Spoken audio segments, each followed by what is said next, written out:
The biker saw a cop slap a homeless man. His reaction shocked the whole station officer. Reynolds' hand cracked across the homeless man's face outside the 7-Eleven. The invisible population remained invisible until violence made them visible. Reed Callahan, Iron Brotherhood president and decorated Marine, witnessed everything. What he did next changed the definition of courage for San Diego.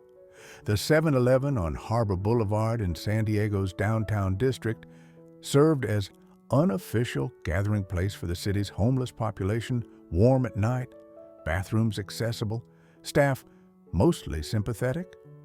On this Tuesday afternoon in late October, 15 homeless individuals sat on the sidewalk outside, some holding cardboard signs, others just existing in whatever peace they could find. Traffic hummed past. Pedestrians hurried by, eyes averted. The invisible population remained invisible, as always, until violence made them visible. Frank Morrison had been homeless for 3 years, ever since medical bills from his wife's cancer treatment bankrupted them both. She died anyway. He'd lost the house, the car, everything, and ended up on Harbor Boulevard with 73 other veterans who'd served their country only to be forgotten by it.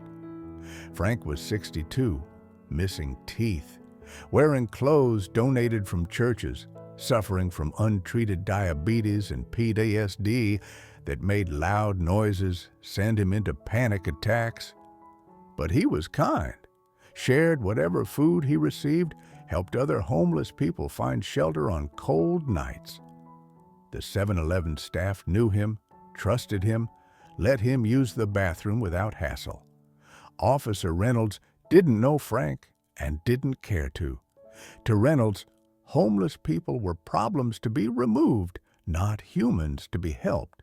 In his 5 years with San Diego PD, Reynolds had racked up 17 complaints for excessive force against homeless individuals, all dismissed because the complainants lacked credibility, addresses, or willingness to pursue cases against police. Today, Reynolds was having a bad day argument with his wife, reprimand from his sergeant, traffic stop that went wrong. He needed to reassert control, demonstrate authority, remind himself he had power. Frank Morrison, sitting peacefully outside the 7-Eleven waiting for the soup kitchen to open, became Reynolds' target. "Move along," Reynolds ordered. Frank, confused and partially deaf, didn't respond fast enough. Reynolds grabbed him, shoved him, and when Frank tried to explain, Reynolds slapped him across the face. Day 1, Tuesday, 3:45 p.m. Reed Callahan had been filling his motorcycle's gas tank across the street when Reynolds struck Frank. Reed, 45, Iron Brotherhood president for 12 years, served 2 tours in Iraq as a Marine, received a Purple Heart and Bronze Star. He'd seen violence, dealt violence when necessary, but never against defenseless people. What he witnessed now made his blood boil with controlled fury. Reynolds stood over Frank, who'd fallen to the pavement bleeding from a split lip. "I said move along, you deaf old man." Other homeless people scattered, terrified of being next. Pedestrians hurried past, not wanting involvement. The 7-Eleven clerk watched through the window, but didn't intervene. Frank lay on the concrete, stunned, trying to understand what he'd done wrong. Reed crossed the street deliberately, positioning himself between Reynolds and Frank like a wall between storm and shelter, unmovable, purposeful, absolute. "Officer, that was assault against a defenseless elderly man. I witnessed everything." Reynolds' hand moved to his weapon. "Back off. This is police business." "This is a civil rights violation," Reed replied, pulling out his phone, showing the recording he'd started the moment Reynolds grabbed Frank. "And I have video evidence. You want to escalate this? Because I'm happy to call your sergeant right now." Reynolds went pale. He'd been caught, witnessed, recorded. For 5 years, he'd brutalized homeless people without consequences because they were invisible. But Reed Callahan, decorated veteran, community business owner, Iron Brotherhood president, was very visible. His testimony would carry weight Reynolds' victims never had. He was trespassing, Reynolds tried, refusing lawful orders. He was sitting on public sidewalk, Reed corrected, and even if he violated ordinance, that doesn't authorize assault. You know that, Officer Reynolds. You definitely know that. 5 other Iron Brotherhood members pulled up on motorcycles, having seen Reed's situation. They didn't threaten, didn't approach Reynolds, just witnessed, created presence that said, "This man is not alone. This abuse is not invisible anymore." Reed knelt beside Frank, ignoring Reynolds completely. "Sir, are you okay? Can you hear me?" Frank nodded, dazed. "I didn't do nothing wrong. I was just sitting, waiting for the soup kitchen." "I know. You didn't do anything wrong." Reed pulled a clean bandana from his vest, gently wiping blood from Frank's face. The gesture was simple, human, something nobody had offered Frank in 3 years of homelessness. "What's your name?" "Frank." "Frank Morrison." "I'm Reed." "Frank, I'm going to help you file a complaint against this officer, and I'm going to make sure you get medical attention for your injuries, okay?" Frank's eyes filled with tears. Nobody had treated him like a human being in 3 years. "Why? Why would you help me?" "Because it's right," Reed said simply. He pulled out his wallet, removed $200 bills, pressed them into Frank's hand. "Get some food. Get somewhere warm tonight. Tomorrow, I'm coming back with a lawyer." Reynolds watched, realizing his career had just ended. Not with accusations from homeless people nobody believed, but with video evidence and witnesses who mattered. Reynolds wasn't a rotten apple. He was mold on the surface, visible only because the whole barrel had been rotting underneath. Day 1, evening, 6 p.m. Reed uploaded the video to social media within an hour with caption, "San Diego police officer Reynolds assaulting homeless veteran Frank Morrison for trespassing on public sidewalk. This is unacceptable." The video went viral within 2 hours, 100,000 views by evening, 500,000 by midnight, 1 million by dawn. News outlets picked it up. Civil rights organizations contacted Reed. Veteran advocacy groups demanded investigation. San Diego Police Department issued statement, "We are aware of the incident and have opened internal investigation. Officer Reynolds has been placed on administrative leave pending review." But Reed knew internal investigations often protected officers. He'd seen it happen before, investigations that went nowhere. Officers returned to duty, victims ignored. This time would be different. He contacted the ACLU, Veteran Legal Services, and civil rights attorneys. Within hours, Frank had 3 lawyers offering pro bono representation. Day 2, Wednesday, media attention intensified. Reporters found Frank's story. Marine veteran, served in Vietnam. Wife died from cancer. Bankruptcy led to homelessness. He wasn't a faceless transient anymore. He was a decorated veteran betrayed by the system he'd served. Public outrage exploded across San Diego and beyond. Then, Reynolds' history emerged. Investigative journalists uncovered the 17 prior complaints, all dismissed, all involving homeless victims. Suddenly, Those dismissals looked like pattern of department protecting abusive officers. The district attorney announced criminal investigation battery, assault under color of authority, civil rights violations. The real pressure came from unexpected source. 73 San Diego officers signed petition demanding Reynolds be terminated. One bad officer makes every interaction harder for good officers, the petition read. We can't do our jobs when the community doesn't trust us. Reynolds damaged that trust irreparably. Captain Martinez from Community Relations called Reed directly. We need to talk about Reynolds, about the system that protected him. Can you come in? Day 3, Thursday. Reed organized emergency community meeting at Iron Brotherhood Clubhouse homeless advocates, police reform activists, veterans organizations, and Captain Martinez. 200 people attended, including 40 homeless individuals who'd experienced Reynolds' abuse but had been too afraid or too invisible to report it. Frank testified first, voice shaking but clear. He hit me because he could, because nobody would believe me over a cop, because I'm homeless and that makes me worthless to people. But I'm not worthless. I served my country. I had a wife, a home, a life. One tragedy took everything, and men like Reynolds made sure I stayed invisible. Other homeless veterans shared similar stories, being harassed, assaulted, having belongings destroyed by officers who faced no consequences. The pattern was undeniable. Reynolds wasn't an isolated case. He was symptom of systemic problem. Some officers viewed homeless people as subhuman, acceptable targets for abuse. Captain Martinez listened, took notes, promised reforms.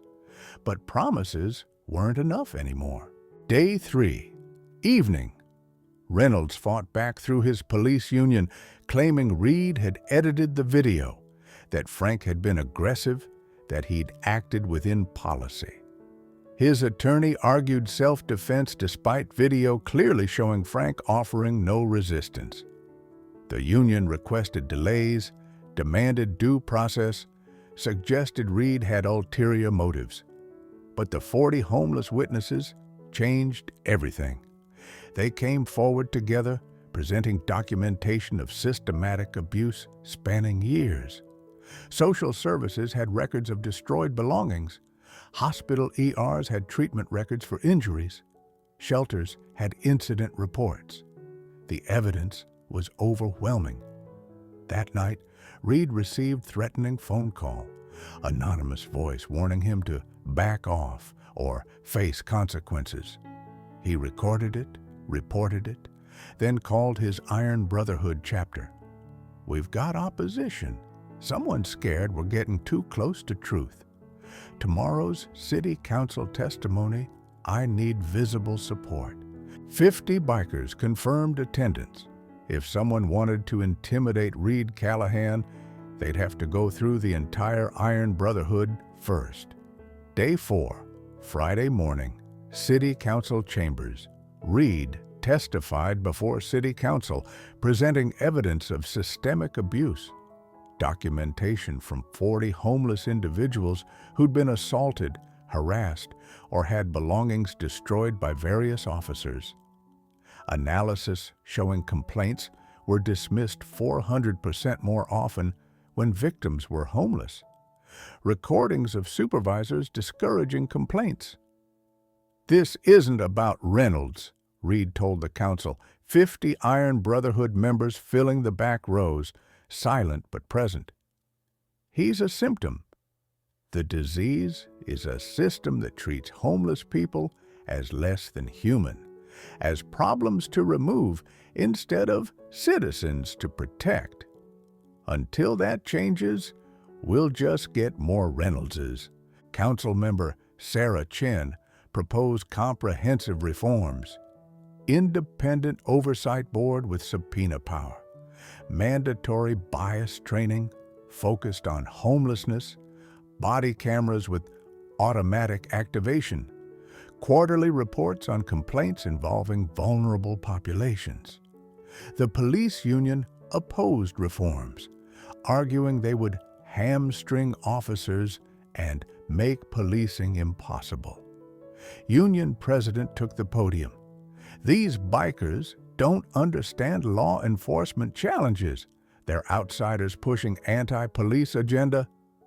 Before Reed could respond, someone unexpected stood, Police Chief Morrison himself. Day 4, Friday, 11:00 a.m., the confrontation. "These bikers understand something we've forgotten," Chief Morrison said, voice heavy with emotion. "They understand that every person deserves dignity. That badge doesn't give us permission to abuse people. That protecting the vulnerable is our highest calling." He turned to Reynolds, who sat in the back with his attorney. "Officer Reynolds, I've reviewed everything. 17 complaints we dismissed, 40 victims we ignored, a pattern we enabled. I failed as chief, but that failure ends today." Morrison faced the council. "I support every reform proposed. Furthermore, I'm requesting independent audit of every complaint involving homeless victims from the past 5 years.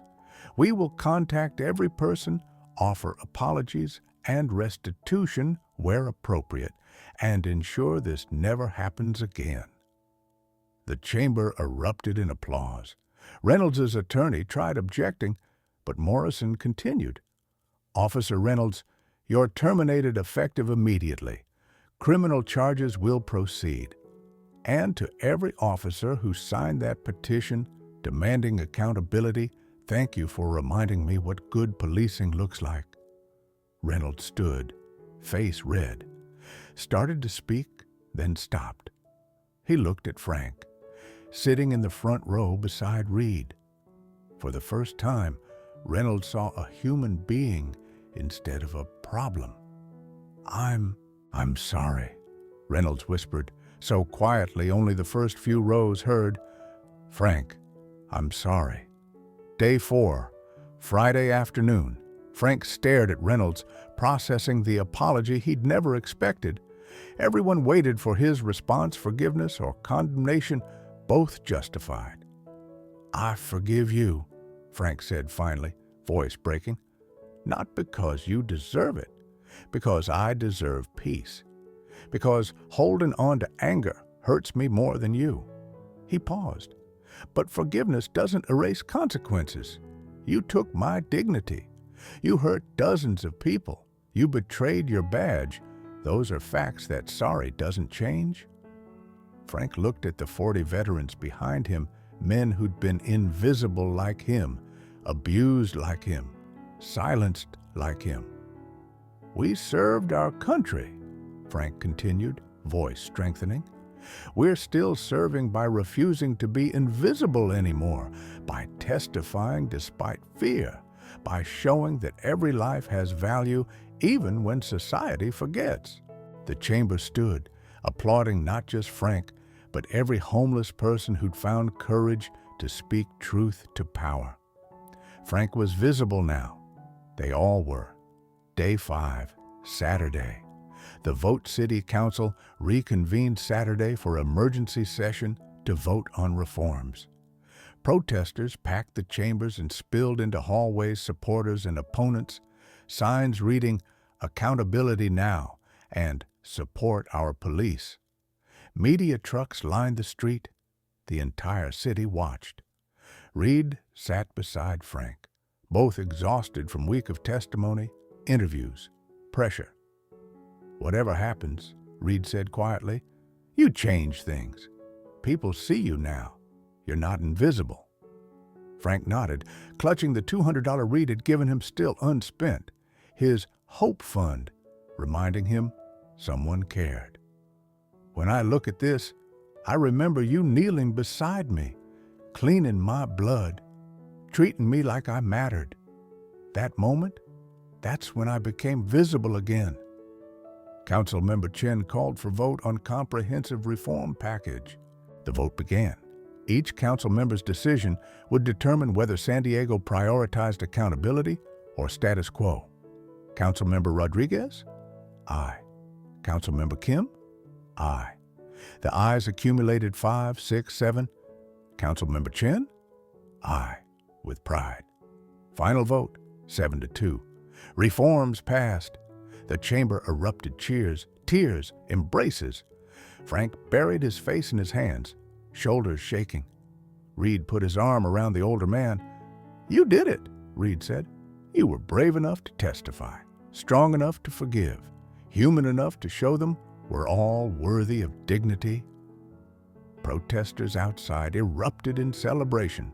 News anchors reported historic reforms passed in San Diego, sparked by a viral video, and decorated Marines' refusal to look away. But some resisted. Conservative media criticized reforms as coddling criminals. Online comments accused Reed of hating cops and Frank of playing victim. Angry citizens packed the next council meeting demanding rescission. Reed addressed criticism head-on. "This isn't anti-police. 73 officers demanded Reynolds' termination. Police chief supported reforms.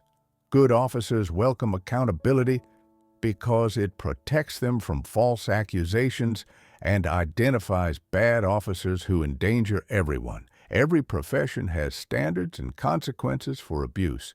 Police should be no different." Captain Martinez added, "The reforms make us better officers. They force us to treat everyone with dignity. That's not burden, that's our job. Officers who can't do that shouldn't wear the badge." Public opinion shifted. Polls showed 68% of San Diego residents supported reforms, including 52% of police officers themselves. Change was uncomfortable but necessary. Mayor presented Reed with Citizen of the Year award. Reed accepted, but immediately deflected credit. "Frank Morrison is the hero. He survived abuse, testified despite fear, helped expose systemic failures. Homeless people face that abuse daily and still maintain humanity, dignity, hope. They're the courageous ones." Frank stood beside Reed, overwhelmed. "I just want people to remember we're human. We made mistakes, had bad luck, faced circumstances we couldn't control. But we're still people. We still deserve dignity." The mayor announced Housing First Initiative. Permanent housing prioritized for homeless individuals, fully funded mental health services, job training programs including Iron Brotherhood's motorcycle repair shop, committing to hire 5 homeless veterans annually. Frank would be the first hire. "Not charity," Reed clarified. "Frank's a skilled mechanic. He's qualified. He's just been invisible too long."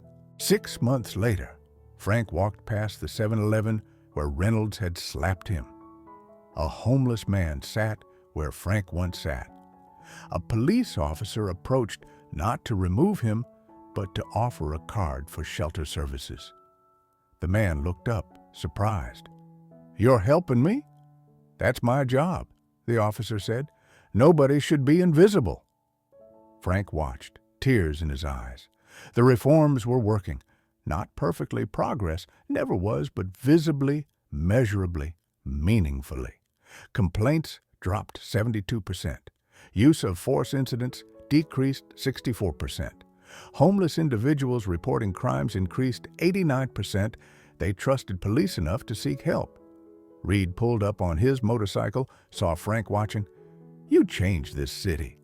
"We changed it," Frank corrected. "You, me, those 40 veterans, 73 officers who demanded better, a police chief who chose accountability. Change requires unlikely alliances." They stood together, biker and veteran, watching transformation neither had expected, but both had fought for. San Diego's reforms became national model, adopted by 15 cities within 2 years. Reynolds' case inspired federal legislation mandating independent oversight of police departments receiving federal funding. Frank published memoir, Profits Funding Homeless Services. Iron Brotherhood expanded Operation Dignity to 12 California cities, helping 3,000 homeless individuals annually. Reed received congressional recognition for civil rights advocacy. Police community relations improved measurably. Trust in San Diego PD increased from 42% to 71% among marginalized communities. Body cameras prevented 12 complaints that would have been dismissed previously, protecting both citizens and officers. The Oversight Board sustained 23 complaints while rejecting 47, demonstrating fairness that rebuilt public trust. 5 years later, Reynolds' slap remained a viral reminder that abuse fails when witnesses refuse silence. Frank transitioned from homelessness to veteran advocacy, helping hundreds navigate systems he'd once struggled with alone. Reed retired from Oversight Board after establishing sustainable accountability systems. San Diego's homeless population decreased 31%, partly due to Housing First programs. The lesson endured.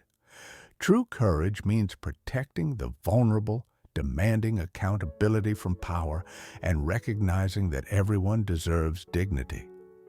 Frank was visible now. They all were, and they would never be invisible again.